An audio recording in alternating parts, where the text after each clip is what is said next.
एक रक्षाबंधन ऐसा भी। ये कोई कहानी नहीं बल्कि आंखों देखी सच्ची घटना है। मेरी छोटी बुआ। रक्षाबंधन का त्योहार पास आते ही मुझे सबसे ज्यादा जमशेदपुर झारखंड वाली बुआ जी की राखी के कुरियर का इंतजार रहता था। कितना बड़ा पार्सल भेजती थी बुआ जी। तरह तरह के विदेशी ब्रांड वाले चॉकलेट, गेम्स, मेरे लिए कलरफुल ड्रेस, मम्मी के लिए साड़ी, पापा जी के लिए कोई ब्रांडेड शर्ट। इस बार भी बहुत सारा सामान भेजा था उन्होंने। पटना और रामगढ़ वाली दोनों बुआ जी ने भी रंग बिरंगी राखियों के साथ बहुत सारे गिफ्ट्स भेजे थे। बस रोहतास वाली जया बुआ की राखी हर साल की तरह एक साधारण से लिफाफे में आई थी। 5 राखियां, कागज के टुकड़े में लपेटे हुए रोली चावल और 50 का एक नोट।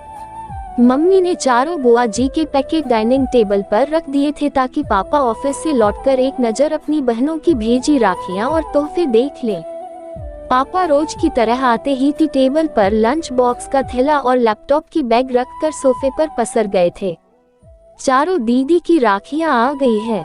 मम्मी ने पापा के लिए किचन में चाय चढ़ाते हुए आवाज लगाई थी, जया का लिफाफा दिखाना जरा।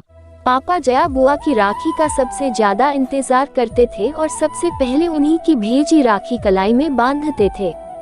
जया बुआ सारे भाई बहनों में सबसे छोटी थी, पर एक वही थी जिसने विवाह के बाद से शायद कभी सुख नहीं देखा था। विवाह के तुरंत बाद देवर ने सारा व्यापार हड़प कर घर से बेदखल कर दिया था। तब से फूफा जी की मानसिक हालत बहुत अच्छी नहीं थी। मामूली सी नौकरी कर थोड़ा बहुत कमाते थे। बेहद मुश्किल से बुआ घर चलाती थी। इकलौते बेटे श्याम को भी मोहल्ले के साधारण से स्कूल में डाल रखा था। बस एक उम्मीद सी लेकर बुआ जी किसी तरह जे जा रही थी। जया बुआ के भेजे लिफाफे को देखकर पापा कुछ सोचने लगे थे। गायत्री, इस बार रक्षाबंधन के दिन हम सब सुबह वाली पैसेंजर ट्रेन से जया के घर रोहतास बिहार उसे बगैर बताए जाएंगे। जया दीदी के घर। मम्मी तो पापा की बात पर एकदम से चौंक गई थी। आपको पता है न कि उनके घर में कितनी तंगी है। हम 3 लोगों का नाश्ता खाना भी जया दीदी के लिए कितना भारी हो जाएगा। वो कैसे सब कुछ मैनेज कर पाएगी। पर पापा की खामोशी बता रही थी उन्होंने जया बुआ के घर जाने का मन बना लिया है और घर में ये सबको पता था कि पापा के निश्चय को बदलना बेहद मुश्किल होता है। रक्षाबंधन के दिन सुबह वाली Dhanbad to Dehri on Sone passenger से हम सब रोहतास पहुंच गए थे। बुआ घर के बाहर बने बरामदे में लगी नल के नीचे कपड़े धो रही थी। बुआ उम्र में सबसे छोटी थी, पर तंगहाली और रोज की चिंता फिक्र ने उसे सबसे उम्रदराज बना दिया था। एकदम पतली दुबली कमजोर सी काया। इतनी कम उम्र में चेहरे की त्वचा पर सिलवटें साफ दिख रही थीं। बुआ की शादी का फोटो एल्बम मैंने कई बार देखा था। शादी में बुआ की खूबसूरती का कोई जवाब नहीं था। शादी के बाद के 11 वर्षों की परेशानियों ने बुआ जी को कितना बदल दिया था। बेहद पुरानी घिसी सी साड़ी में बुआ को दूर से ही पापा मम्मी कुछ क्षण देखे जा रहे थे। पापा की आंखें दबदबा सी गई थी। हम सब पर नजर पड़ते ही बुआ जी एकदम चौंक गई थी। उन्हें समझ नहीं आ रहा था कि वो कैसे और क्या प्रतिक्रिया दे। अपने बिखरे बालों को संभाले या अस्त व्यस्त पड़े घर को दुरुस्त करे। उसके घर तो वर्षों से कोई मेहमान नहीं आया था। वो तो जैसे जमाने पहले भूल चुकी थी कि मेहमानों को घर के अंदर आने को कैसे कहा जाता है। बुआ जी के बारे में सब बताते हैं कि बचपन से उन्हें साफ सफाई और सजने संवरने का बेहद शौक रहा था, पर आज दिख रहा था कि अभाव और चिंता कैसे इंसान को अंदर से दीमक की तरह खा जाती है। अक्सर बुआ जी को छोटी मोटी जरूरतों के लिए कभी किसी के सामने तो कभी किसी के सामने हाथ फैलाना होता था।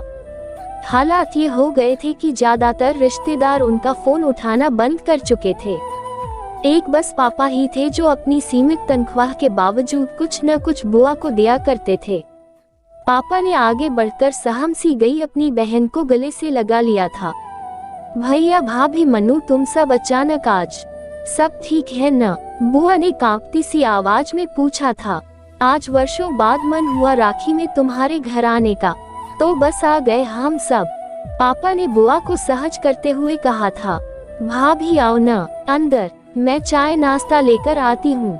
जया बुआ ने मम्मी के हाथों को अपनी ठंडी हथेलियों में लेते हुए कहा था, जया तुम बस बैठो मेरे पास, चाय नाश्ता गायत्री देख लेगी।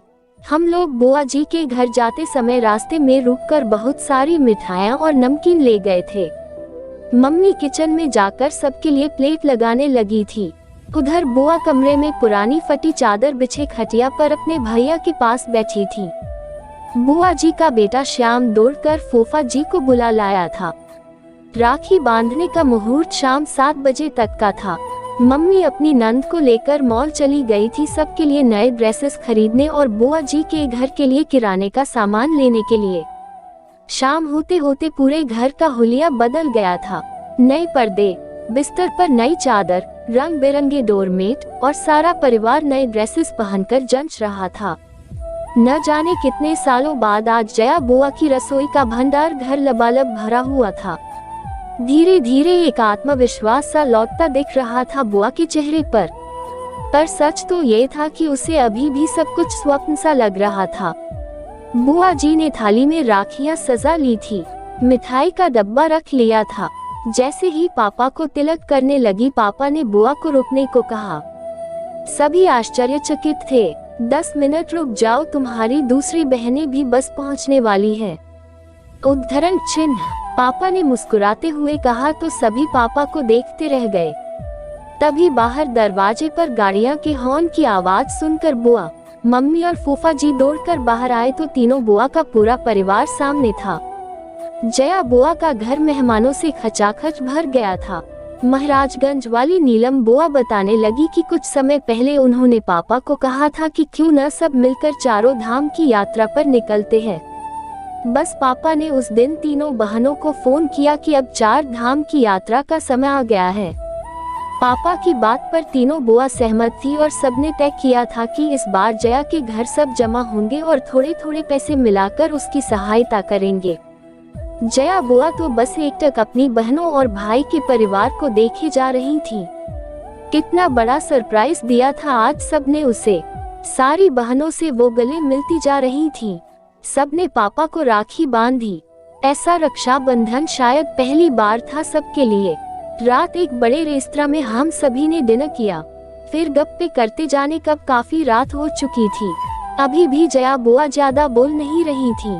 वो तो बस बीच बीच में छलक आते अपने आंसू पोंछ लेती थी। बीच आंगन में ही सब चादर बिछा कर लेट गए थे। जया बुआ पापा से किसी छोटी बच्ची की तरह चिपकी हुई थी, मानो इस प्यार और दुलार का उसे वर्षों से इंतजार था।